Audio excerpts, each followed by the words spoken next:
FLUXUSDT.com's daily brief. The answer to your question is learn the goddamn process, trade your trading plans, don't take too much risk on any one trade, and just let yourself get rich. Hello, everyone. Welcome back to the RadicalInvestor.com's daily brief offering, our public show. Today is a U.S. holiday, so I'm not really with it. Didn't do any futures trading this morning. Kind of zoned out, to be honest with you. Probably not too long of a broadcast here today. Usually when I say that, though, these things go on a bit longer, but we'll see what happens. A bit of a sanguine report I did yesterday. Want to kind of temper people's enthusiasm,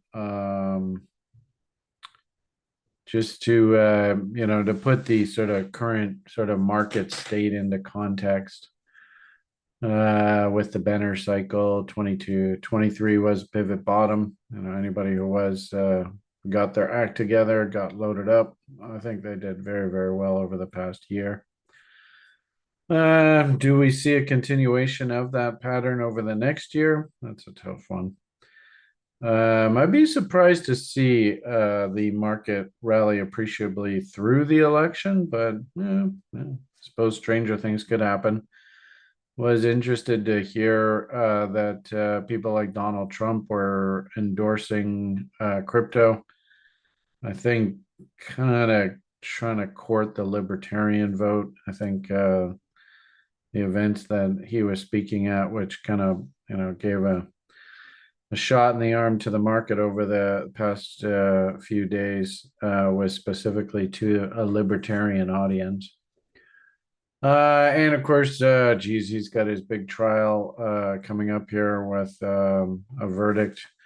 When I was reading the news this morning, I did see a lot of references to closing arguments and maybe even a decision here in the next week with regard to Mr. Trump's trial.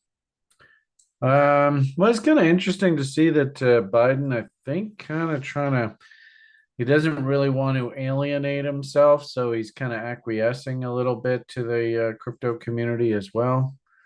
And of course, we all know we're in the end game throes of this US dollar hegemony. I don't know whether how much longer this lasts.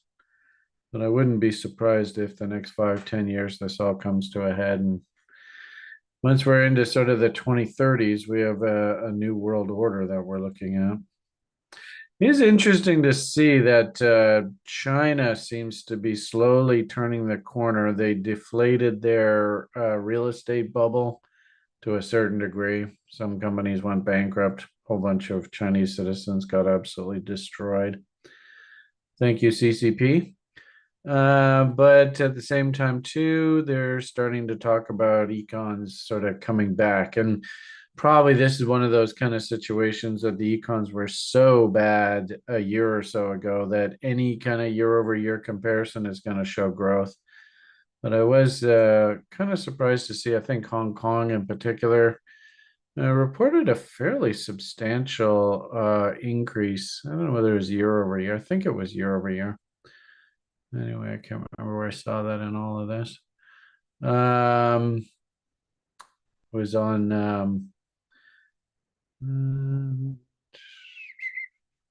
anyway, it's in here somewhere. So that did kind of catch my attention. As I said, US market, it's Memorial Day, a holiday weekend. Futures markets were open, but shortened sessions. Actually, there was some substantial moves, but I wasn't really with it here today to follow that. Also, too, I think in this sort of vacuum of space, crypto is moving up smartly.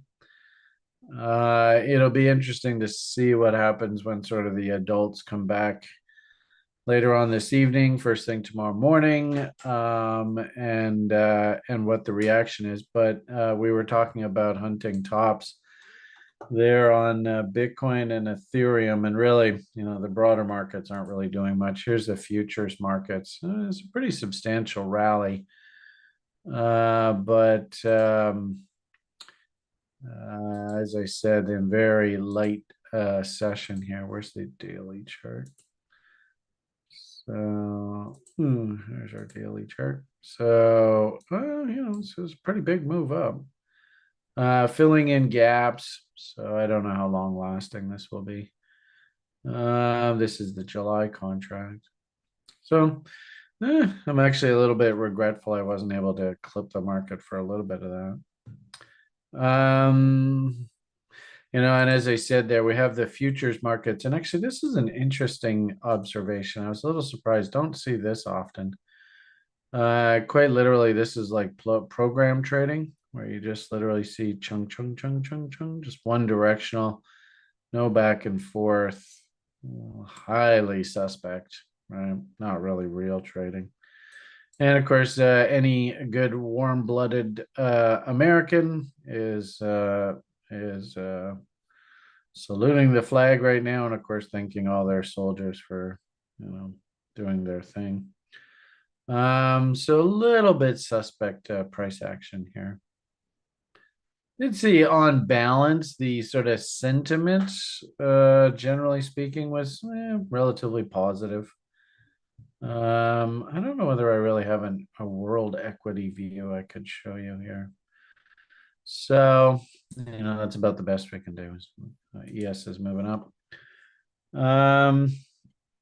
Probably of most concern to anybody who's really watching today in earnest is what is crypto doing? Crypto seems to be catching a pretty solid bid here today. As I had pointed out through the weekend, I thought there was actually a pretty solid little short setup on the Ethereum. And they went and took out that massive doji candle. In fact, if we look at that, I think on can't remember which candle it was. It might have been this one. No. Anyway, this was that big diamond pattern. I did like the idea of hunting short, you can see. And then, of course, on the break of the top, that got busted out. So Ethereum still seems to be, catching a bid. And interesting here is if we look at this, I think you see it on the daily chart. Yeah. This actually could be a midpoint consolidation doji. You often see that happen, which means that we could potentially be drawing crazy ass upside objectives like there to there to there to there. Wow. 4669 is floating out there. So what's that? It's $4,500 a coin. Pretty big move. Unfortunately, this isn't something that really sits well with me. This is almost just like straight move up here. I don't really like the look of those kind of moves, but nonetheless, it is what it is. So, as I said there earlier, we took out this doji high, and this was a diamond pattern. So that told me to, if you're a bear, you better cool your jets and just hop off on the sidelines. I don't know where they plan to take this, but it sure is looking uppy. And yield corn, look at corn, up a good $2,000 here. Is this a function of the holiday session market where the 1% can fuck around with the market all they want? I think so. This has got holiday market trading written all over it. Very suspect, but so what? It is what it is. If we look at that Bitcoin chart, we have talked lots about this. Probably this daily chart's the one that we want to take a good look at. We're back up against that prevailing downtrend line. There we are, doink. We had a 3-bar fractal there, so we had a little bit of a short working from that level here, and I had another short order right up against these highs. I think you can see that over here, yeah. See if we can get our happy little short back on. But this is looking pretty uppy. I'm not going to poo-poo this. We do have a bull AB equals CD that wants to take us back up against this trend line. You can see that's where I have that sort of add order working. But momentum's looking pretty strong here. So we might find that this top is relatively short-lived. We'll see how it goes. I suppose if we're thinking, and I even showed you this chart from years ago, we are thinking 2015-16 kind of idea. I would have thought there would have been a sharper correction, but with the introduction of ETFs and now the futures contracts, maybe they're taking the volatility out of this thing. But you can see there was the post-halvening dump. We talked about my birthday. We didn't really get much of a dump, but it did correct a bit.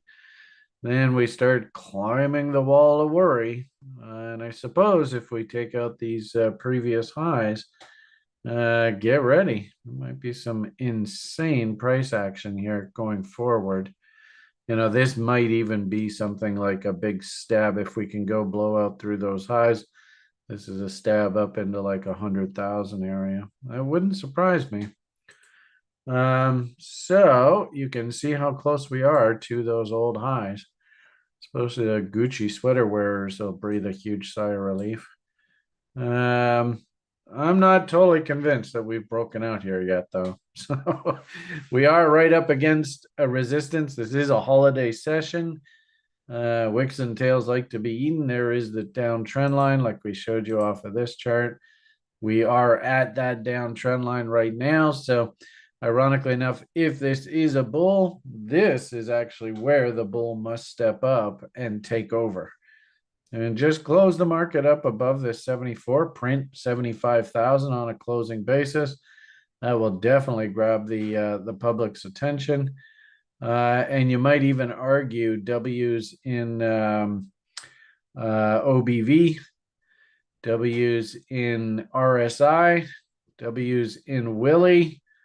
Who can read my mind? What are we thinking here? And ironically enough, it comes from the guy that, over here was like, this time it's different. We're going to all get rich. Go and buy Bitcoin, you get rich. And of course, 2 or 3 months later, we're still waiting. Maybe he should have waited for his signal. Oh, that guy drives me crazy. Anyway, yeah, very well said, JB. You got it. So, I mean, I don't really like the idea of coming in and buying Bitcoins here.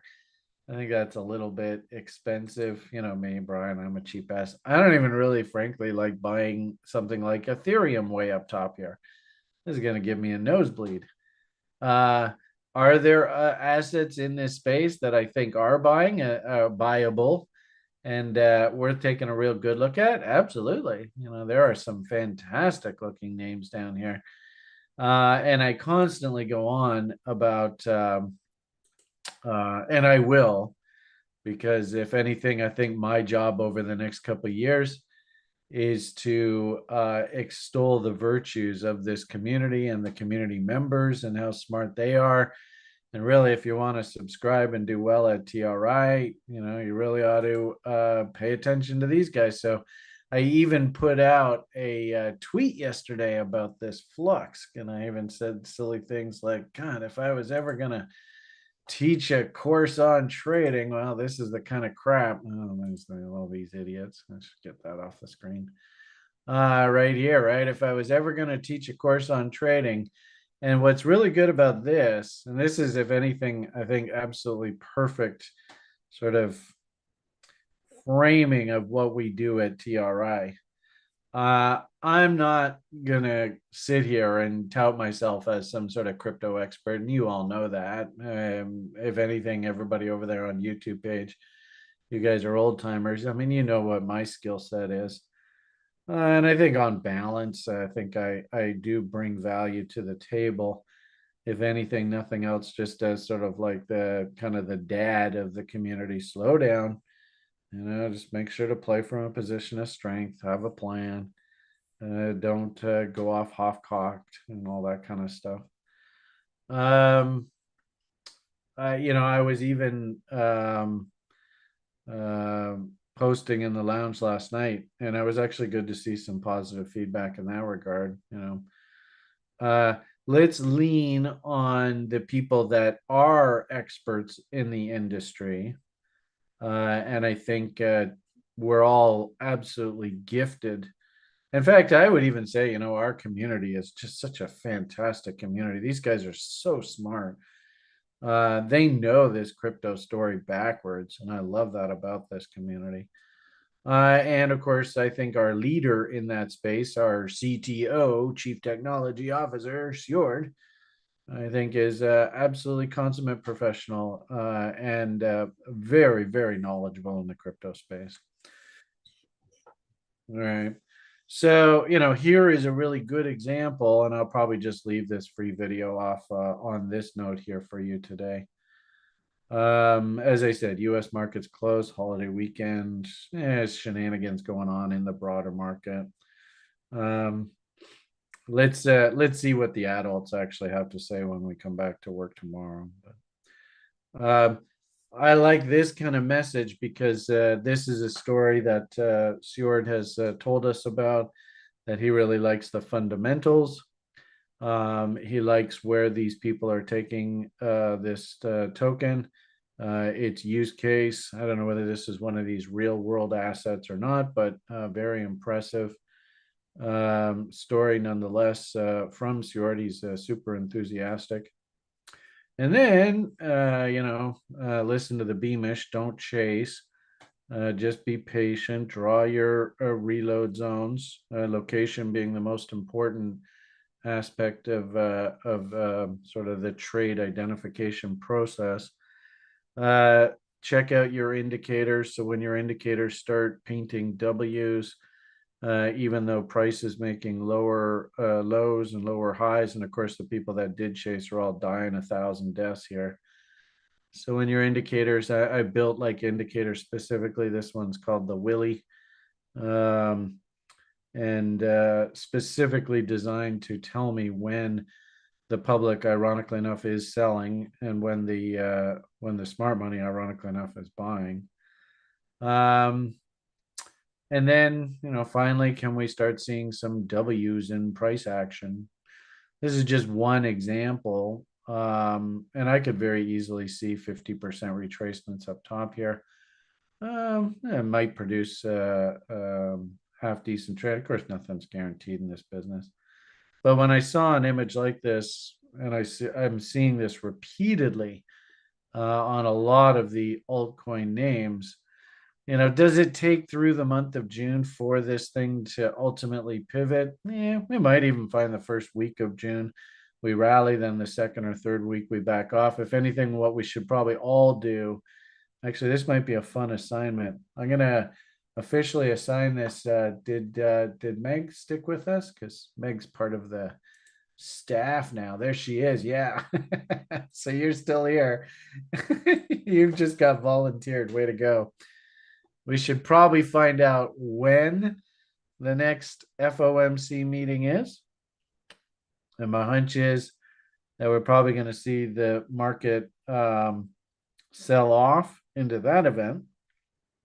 And then when the next FOMC minutes release is, we'll probably see the market rally into that event. And of course, that's a pivot. So FOMC meeting, market will be down, but you should be thinking up on the other side of that. And then conversely, FOMC minutes, just like we just had in the market. So anyway, Meg, if you feel like it, there's a fun assignment for you if you so choose it.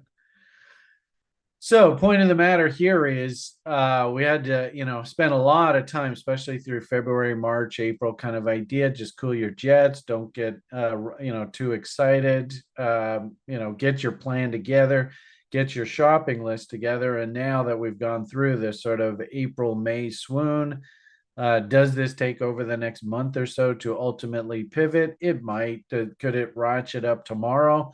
Well, all the pieces are in place. You can see momentum's rising nicely. I suppose all we need is some sort of big kick in the pants with volume, and this thing's off to the races. And I see these stories repeatedly over and over and over. So, just do yourself a favor if you are interested in this crypto space. And now actually is the time when you're supposed to be paying attention. And what I find fascinating about this whole space, and I even kind of see it at TRI, because TRI is nothing more than just a function of the space. The public is not really that interested in this space right now. Hey, there we go. Big House has already got FOMC meeting June 11th and 12th. So that means that we could probably see a bit of a bump up here into the beginning of June, then a bit of a swoon into mid-month, and then maybe a rally come out the other side. I could see that. So, but anyway, point of the matter here is, and this is why I kind of like to have all of these charts on the screen. Just pick your poison. What do you feel like? And, of course, little old ladies, I want to just buy a little bit of everything. But I did notice one, for instance, that we were watching pretty closely here over the past few months. And I even said, as Bitcoin was sort of doing its correction, and of course, Brian's birthday and all that kind of reference, let's see how this thing behaves. And, setups are setups are setups. And you can see this guy's got one higher low, two higher lows, three higher lows, four higher lows, five higher lows. I mean, this thing's setting itself up. So, if you are in the business of making money from trading, and you've been sitting there for the past couple months, because Brian's been sort of like, you know what, maybe just cool your jets and let the dust settle here following these insane market moves. Well, I think now is the time when we want to start paying attention again. So, I mean, it really all depends on what your poison is. Obviously, this is a fun meme, Shiba Inu and all that kind of craziness. And as I had said there earlier, if you actually want a nice, respectable, fundamental analysis, why are we going to be invested in these things? How do they change the world, real world assets, whatever? I think Stuart's got your back here with his awesome fundamental list. And now what I see is that these ideas now are turning into rational ideas, in that we have good fundamental stories that should justify much higher prices. And we are now getting the technical windows where things are aligning all your three ultimate reasons to justify you risking your hard-earned money. So get out there and have some fun, folks. That's about the message for you. As I had said earlier, I'm a little bit leery about getting too sucked into the bull story here today, being a holiday. Little bit suspicious why they're running it up so dramatically. Well, let's see what these ETFs and stuff do first thing out of the gate tomorrow. You notice that there's a little bit of a gap that they left on the price chart on this Pro Shares Bitcoin ETF, so we could very easily see the market pop up in, fill these gaps in. And really, I can't believe that this is a new bull until I can actually get market structure on the other side of this trend line. And that's sort of the same thing as Bitcoin, market structure on the other side of this trend line. And then I'll start getting uber bullish. So anyway, slow and steady wins the race. I think this is an excellent opportunity to slowly load your bags, pick your poison. If you want to go with, TRI can help out a lot with actual fundamental research and the names that we're heavily invested in. If, however, you just want to have a nice wide basket of names, we've got the little old lady portfolio that has a huge chunk of this industry covered, but that's just slow and steady. And of course, when those kind of names start doubling, we'll be banging out doubles. If anything, should probably eat my own cooking and be in there over the next, probably 2 or 3 weeks, just adding to these positions as they start Wing out. So, all right, there's your report for your holiday Monday. There were a couple questions that were left over from the broiler chicken show, so we'll spend that time in the after party answering those questions. But I'm not really looking for huge, market moving events here today, considering it's a holiday. So let's all tune back in tomorrow morning and see where the adults take us once they're back at their posts. We'll say gold and silver running up nicely. There's the Bitcoin. So, commodities catching a nice bid here today. Okay, have yourselves a great day. Slow and steady wins race. All the best. Hugs and kisses. And the only thing I have to say to you today is bye for now.